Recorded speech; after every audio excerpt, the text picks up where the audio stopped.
Hello, I'm Erik, and I want to thank you very much for joining me for another whiskey study. In this video, we'll be studying the Compass Box Distillery. If you go to episode 436, you'll see my review of the Compass Box Spice Tree, but now we're doing something a little bit more in-depth and looking at the distillery, and we're reviewing the Compass Box Extravaganza, which is Spice Tree sort of a bigger brother. But before I get into this whiskey, here are my notes on this distillery, and you're going to want to pay attention because at the end of this video, there's going to be a quiz.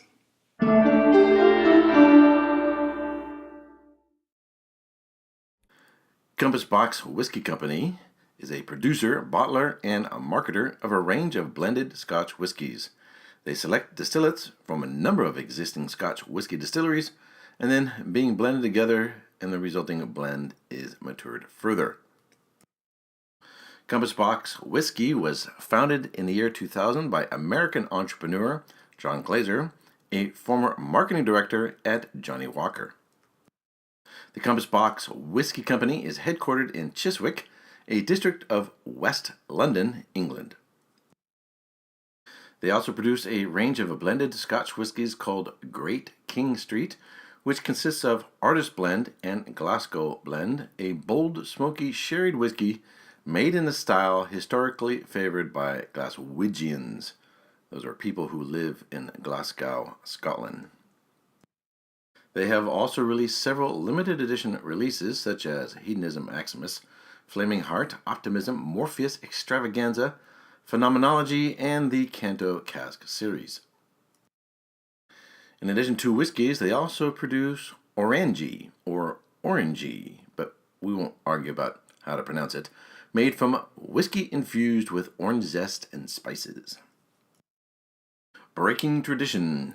In 2005, Compass Box released a new blended malt Scotch whisky called the Spice Tree, in which the blend of single malt distillates had undergone a secondary partial maturation stage in casks containing additional flat French oak inserts, also known as interstaves. The Scotch Whisky Association, a trade organization that represents the Scotch whisky industry, asserted that the use of such interstaves in the whisky maturation process was in contravention of the Scotch whisky regulations prevailing at the time and threatened legal action against Compass Box to halt the production of the Spice Tree.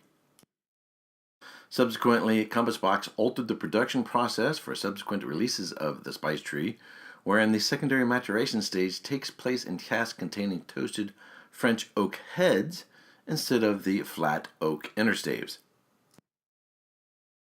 In 2015, Compass Box again disagreed with the Scotch Whisky Association when it attempted to release complete information about every component of whiskey used in its blends, a step which the Scotch Whisky Association claimed was prohibited by both EU and UK laws. In response, Compass Box launched a Scotch Whisky Transparency campaign to encourage greater transparency within the world of Scotch with their other Scotch whisky producers, notably Bruichladdich, subsequently joining them in sharing full age component information about one or more of their blends. Part of that transparency campaign includes Compass Box's data sheets available through the website, so while the information may not be available on the bottle label, you can download the fact sheets to learn about the blend and the makeup of the whiskey. So the Spice Tree Extravaganza, the total production is 12,240 bottles. It was bottled in August 2006. It is bottled at 46% alcohol by volume, and it contains no added coloring. At the bottom of the fact sheet, you can see what the blend is in terms of where they're getting their distillate from. Extravaganza is a blended malt Scotch whisky composed of 60% aged malt whisky from Clynelish Distillery, 20% aged malt whisky from Dalwhinnie Distillery, and 20% aged malt whisky from Teaneck Distillery. And after vatting, they recast this Highland malt blend and mature it for another 4.5 years in other highly active hybrid casks. Now you might wonder, why wouldn't everybody want to do this? Well, some people treat their blend and their blended whiskey sort of like the way Coca-Cola treats their recipe for their soda pop. They're afraid that someone else will try to imitate them, and so they want to keep it secret. Whereas Compass Box takes a completely different take on it. They want to be fully open and transparent to their consumers.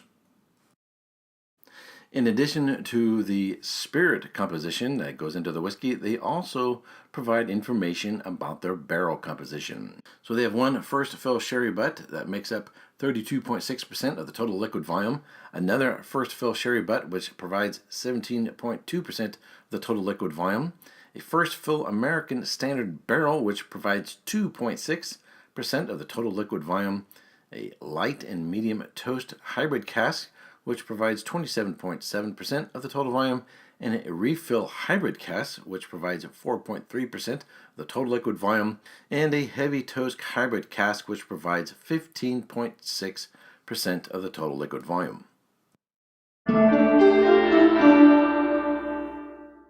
Alrighty, before I get into it, I want to mention upcoming, there will be two more Compass Box study and reviews, the Compass Box Hedonism and the Compass Box No Name.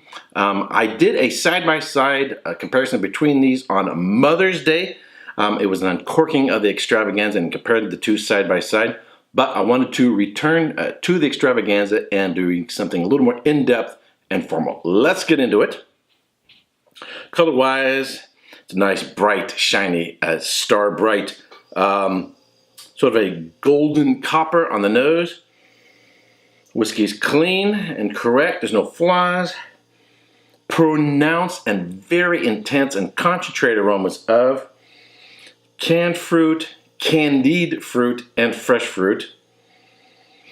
I get pears, apples, peaches, both candied, sort of glazed, and fresh and candied. A load of spice, cinnamon, nutmeg, cardamom, candied ginger, vanilla, some sweet caramel notes. Really, really, really nice. And a hint of, you can actually smell a little bit of oaky vanilla.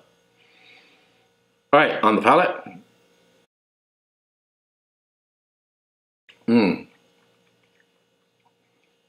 Nice. One more.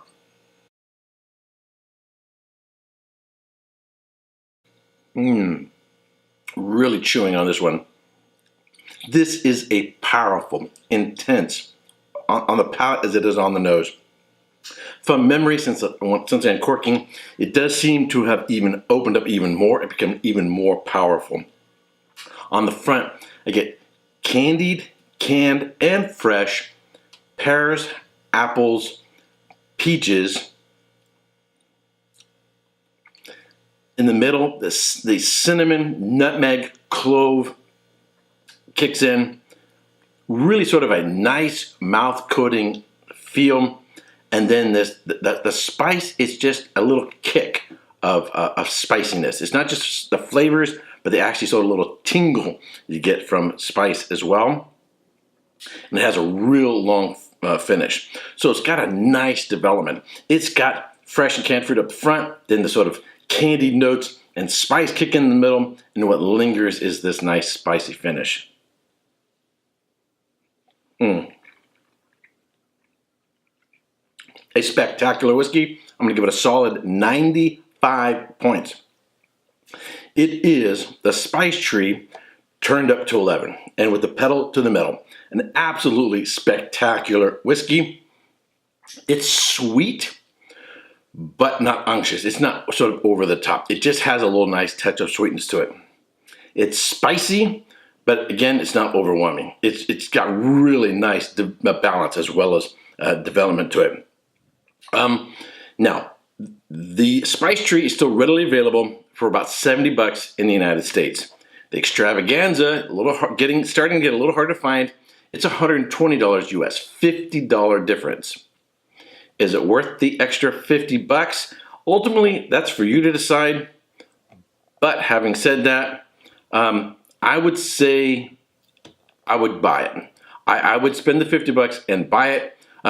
mainly because it's going to be a limited availability. Once it's gone, you're should be able to find the spice tree, but it's worth kicking in another $50 and trying it out. However, if it was constantly available, if it was readily available, and it has readily available as a spice tree, in terms of quality price ratio and the enjoyment of it, I would probably save my $50 and then go with the spice tree. I hope that brings some clarity to it. So because of its rarity and it's going to be harder to find, that's going to make me want to take the extra jump in order to get it while you can. Otherwise, if it was as easy to find as the regular spice tree, I would save the money and just enjoy the spice tree. All right, that's it for this study and review. Here comes the quiz.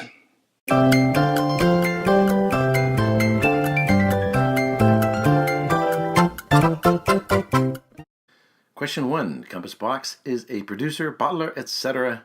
of A. Single malt Scotch whisky, B. Single grain whisky, C. Blended Scotch whisky, or D. English malt whisky. And the answer is C. Compass Box is a producer, bottler of blended Scotch whisky. Question 2. Compass Box Whiskies was founded by A. John Glaser, B. William Grant, C. Duncan McCullum, or D. John Dunn. And the answer is A. Compass Box Whiskies was founded by John Glaser. Question 3. Compass Box Whiskies is headquartered in A. Glasgow, Scotland, B. Edinburgh, Scotland, C. Liverpool, England, or D. Chiswick, England. And the answer is D. Compass Box Whiskies is headquartered in Chiswick, England. Question 4. Compass Box Great King Street range consists of A. King Blend and Queen Blend, B. Glasgow Blend and Edinburgh Blend, C. Artist Blend and Glasgow Blend, or D. Royal Blend and Artist Blend. And the answer is C. Compass Box Great King Street range consists of Artist Blend and Glasgow Blend. Question 5. The Compass Box limited releases includes all of the following except A. Hedonism, B. Flaming Heart, C. Phenomenology, or D. Existentialism. And the answer is D. The Compass Box limited releases includes all of the following except for Existentialism. Question 6. In addition to whiskeys, Compass Box also produces A. An absinthe named Optimism, B. A gin named Gloria's Garden, C. Orangey, a whiskey infused with orange zest and spices, or D. Sunshine, a lemon liqueur infused with lemon zest and herbs. And the answer is C. In addition to whiskeys, Compass Box also produces Orangey, or Orangey, a whiskey infused with orange zest and spices. Question 7. The original Compass Box Spice Tree, released in 2005, was controversial, or controversial, because it A. had a picture of a naked woman on the label, B. was made with toasted French oak heads on the barrel, C. was made with inner staves inside the barrel, or D. revealed the distillery blend on the label. And the answer is C. The original Compass Box Spice Tree, released in 2005, was controversial because it was made with inner staves inside the barrel. Question 8. The Compass Box signature range of whiskeys, it consists of all the following except for A. the Spice Tree, B. the Peat Monster, C. the Flaming Dragon, or D. the Oak Cross. And the answer is C. The Compass Box signature range of whiskeys consists of all the following except for the Flaming Dragon. Question 9. The Compass Box Extravaganza includes spirit from all the following distilleries except for A. Talisker at 20%, B. Clanleash at 60%, C. Dalwhinnie at 20%, or D. Tenique at 20%. And the answer is A. The Compass Box Extravaganza includes spirit from all of the following distilleries except for A. Talisker at 20%. So it's made up of 60% Clanleash, 20% Dalwhinnie, and 20% Tinnique, or Tinninique, however you pronounce that. Question 10. Compass Box Extravaganza is bottled at what percent of alcohol by volume? A. 40% alcohol by volume. B. 43% alcohol by volume. C. 46% alcohol by volume. Or D. 48.2% alcohol by volume. And the answer is C. The Compass Box Extravaganza is bottled at 46% alcohol by volume. All right, so the quiz was a little bit more challenging, I think, than some of my previous quiz in my previous studies. Sometimes I have 5 questions, sometimes I have 10 questions, depending on how much material I've got and how deep I want to go into it. I hope you enjoy it. I find the quizzes helpful to sort of reinforce the notes and to really stick in memory. Looking forward to getting into the hedonism and the no name. However, it may be a while. In 2 weeks from the time of this recording, I will be heading off to London and then Scotland, where I'll be there for a couple of weeks. So it may not be until after I get back. And I'm going to have a whole lot to share from my trip. Really, really looking forward to that. Alrighty, that's it for this study and review. And until next time, cheers.